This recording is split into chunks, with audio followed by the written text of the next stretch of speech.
Hi, this is Ambar Hamid from ambarhamid.com. I've just had a marvellous dinner, Black Pearl dinner, hosted by the lovely lady Tanya Rennick. And also I've just had a marvellous opportunity to have a wonderful discussion with Mr. Tim Campbell, who was the winner of the BBC The Apprentice, the first series. He's such a wonderful person. I've learned a lot about him, of which I believe that you can learn from as well, especially something that you can implement for your life and your business. With no further ado, let me introduce to you Mr. Tim Campbell. Hi, how are you? Tim. I'm not bad, how are you? Very well, my friend. Very Good. well. Did you have good dinner? I had a beautiful dinner amongst the fellow Black Pearl. Wonderful.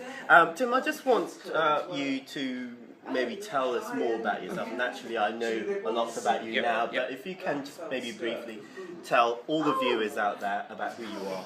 Well, I was the first winner of the BBC show The Apprentice. I've gone on to create a beautiful show called the Bright Ideas Trust, which helps young people invest in start-up businesses and create their own enterprises. I was really gratefully, humbly honoured an MBE for Enterprise Culture in the New Year's. So I'm now trying to do as much as I can to encourage as many people to start up their own businesses as possible. Wonderful. So, what is success for you? I think success for me is two-dimensional. Personally, it's about being happy. I'm really fortunate to have a beautiful family. I want to make sure we have that bubble where we're happy. I think professionally, it's about working with people who are incredibly talented, very much around the work that you do with people, but then making sure they can be better than they thought they could be, because I didn't know I could do some of the stuff that I've been able to get involved in. And it's empowering others through education, through mentoring, through advice and guidance, that they can do anything that they want to achieve. Now, what motivates you? The big thing that used to motivate me was money, but you realise very quickly when you have your own business that money is an indirect result of hard work and endeavour. So actually what motivates me is obstacles and challenges. I love for people to tell me I can't do that, I shouldn't be doing this, or this is not possible. Because actually that's where I get the most amount of success from, of actually proving that you can do something. Not like a lemming jumping off a cliff and thinking I'm inspired, but it's much more around thinking, if it's hard, is there a way around it? What's the solution? Is there something that people haven't really identified, and can I be better at it? So that's what motivates me. And what have you learned most from The Apprentice?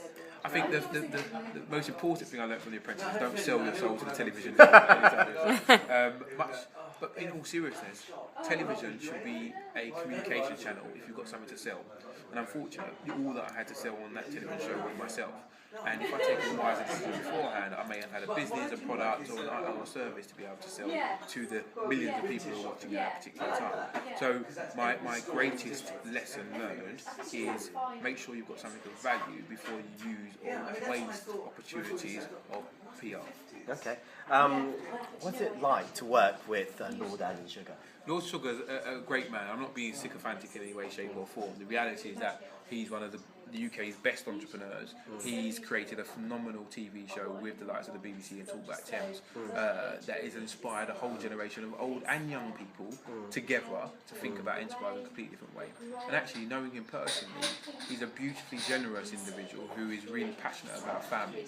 And for me, I'm greatly honoured that I had the opportunity to work with him. And I think, hopefully, he thinks on some level somewhere that I'm not doing bad in terms of justifying his investment in me, in terms of the stuff I've gone on to do. And he's from the East End too, isn't he? He's an East End boy, There a happy boy. There you go. There you go. Now, what advice would you give to people out there who are thinking about starting their business, but they're just so afraid to take that first step? Maybe they just say, oh, I don't know if I have enough passion, I don't know if I have enough money. You know, they're just giving themselves loads of reasons not to start. I mean, what would you say to these people? Well, I think it's very similar to an interview, and I've been through a couple of them. I'm sure you've conducted a but in an interview, the greatest reason why people are afraid is because they don't know about certain things. So just like you go before an interview, you can find out who's interviewing you, where you're going, the location, everything else, the job description, and make sure you're fully prepared. Just like with a business idea, the fear of the unknown is the most scary thing. So if you've got a clearly articulated proposition, you understand the customers, you understand the product or service you're trying to get out there, that should eradicate some of those fears. And then really deal with those internal personal fears like, can I do this? Is it for me? The only way you can get around that is actually having a go, because if you've done all the due diligence about clearly articulating what working out what it is, see if there's an opportunity, then it's all down to you about just having the opportunity to test it. I mean, for me personally speaking, I think business is all about cash flow, and it's very important that you have the cash flow Yes. in order for it to move and grow. Yeah. Now, in your personal opinion, if someone has no cash flow, how can they, start a business, or how can they find that cash flow? I think we have now a different conversation happening with regards to access to money. Most people will think that the banks are the immediate place to go to. Which is not the case now. Although banks are doing a huge amount around small business and it's under the radar, but we've got to understand banks are commercial propositions as well. They need to understand the risk and then they're looking to make returns. So usually it's about the engagement of getting proper business plans to these institutions to get funding. But now, because of the power of the internet and social networking, we understand where we can go to find business angel groups. You can find crowdsourcing in terms of getting funding, as well as more of those established routes like venture capital if you're at that particular scale. And I think there are lots of places, because a lot of wealth has been created over the last 10 to 15 years, and that money is still untapped to a huge amount, about getting individual philanthropists who are thinking about leveraging their success by investing in business that will now move forward. I was reading a piece about the Facebook launch.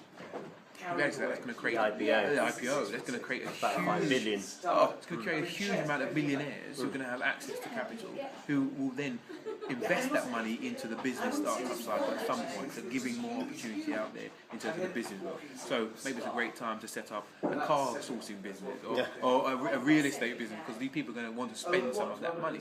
So it comes in cycles. There are lots of places, good business ideas will find money, because if I had a good proposition that I offered you, you'd want to get involved in it, because naturally your brain would start to think, aha, I don't want to lose out on that, let me see how I can get part of it. Definitely. Now, what are the two most important things that everyone must have in order to run a very successful business? I think the two most important, if I had to restrict it to two, would be they've got to have passion. So you've got to really believe in what you're doing, whether it is the driver being cash flow or your credibility or being the best in a particular market sector. And then you've got to have the ability to create effective partnerships, because this fallacy that individuals are one-man bands and they create it all by the force of their will is only true up until a certain point. What really makes successful businesses is effective partnerships. It's about finding great teams, great partners in terms of suppliers and customers, and making sure you look after those partnerships really effectively. Okay. Quick question. Let's talk about pressure. I'm sure you've been in tremendous pressure before, especially during The Apprentice. Now, how do you deal with pressure? Because some people just couldn't hack it, and some people can. Sometimes it's like a life and death situation. How did you deal with it? I think pressure's a state of mind. Now, for me, it's a motivating factor, because I like to feel a bit of an adrenaline rush and my heart beating too far. But once again, it comes about having proper planning beforehand, so you can deal and manage that. When it becomes unsustainable is when you're not prepared for the situation. So everyone lies and says, I love surprises. No one loves surprises. you want to know what's coming, believe me. So the whole point for me is that you can mitigate against all the pressure that you could see by actually having proper planning in advance.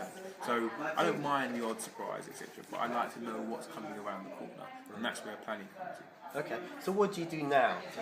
I do a variety of things, mainly really focusing on Bright Ideas Trust and working with young people to empower them to start their business.